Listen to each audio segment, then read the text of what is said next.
এক ফকির এক কুকুরকে বলল, তোর তিনটা অভ্যাস খুবই খারাপ। কুকুর বলল, সেগুলো আবার কি?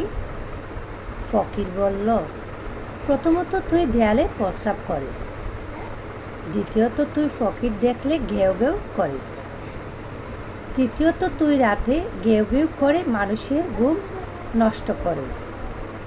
কথা শুনে কুকুর উত্তর দিল, আমি জমিনে এজন্য প্রস্রাব করি না, কারণ হয়তো আল্লাহর কোনো বান্দা এখানে বসে আল্লাহকে সেজদা করব।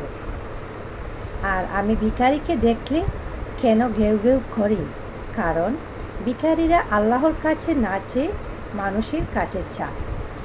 কেন আমি রাতে মানুষের ঘুম নষ্ট করি, কারণ গুনাহ করে রাতে আরামে ঘুমালে আল্লাহর কাছে মাপ চাইবে